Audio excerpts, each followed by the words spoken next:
ನಿಮ್ಮ ದೇವರಾದ ಯೆಹೋವನು ಈ 40 ವರ್ಷ ಅರಣ್ಯದಲ್ಲಿ ನಡೆಸಿದ್ದನು.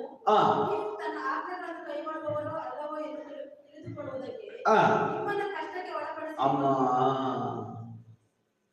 ಬೇರೆ ಯಾರಾದ್ರೂ ಕಷ್ಟ ಕೊಟ್ಟರು ಪರವಾಗಿಲ್ಲ, ಈ ಕಷ್ಟದಿಂದ ಬಿಡಿಸುವವರೇ ಕಷ್ಟ ಕೊಡ್ತಾರೆ. ఎవరైనా కష్టం అనిపిస్తే పర్వాలేదు, కష్టం పొందడం ఎవరైనా కష్టం పడుతూ ఉంటారు.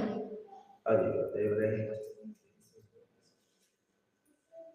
ಬೈಬಲ್ ಹೇಳಿದ್ರೆ ಆತನೇ ನಿಮ್ಮನ್ನ ಕಷ್ಟಕ್ಕೆ ಒಳಪಡಿಸಿದ್ದಾರೆ. దేవుని వాక్యం చెప్తున్నా ఆతడే మిమ్మల్ని కష్టం లోపలికి నడిపిస్తారు అని. ಅವ್ರು ಹೇಳಿದ್ರು ಎಲೆ ಕಷ್ಟಪಡೋರು ಹೊರೆ ಹೊತ್ತವ್ರು ನೀವೆಲ್ಲರೂ ಬಂದು ನಿಮಗೆ ವಿಶ್ರಾಂತಿ ಕೊಡ್ತೀನಿ ಅಂತ. వాళ్ళు చెప్పే ఎలే కష్టపడేవారు ఒరే వత్తోడు మీరందరూ రాని నా బలికి విశ్రాంతి ఇస్తాను అని. ಅವಾಗ ಏನು ದೇವರ ವಾಕ್ಯ ಸುಳ್ಳ? అప్పుడు దేవుని వాక్యం అబద్ధమా?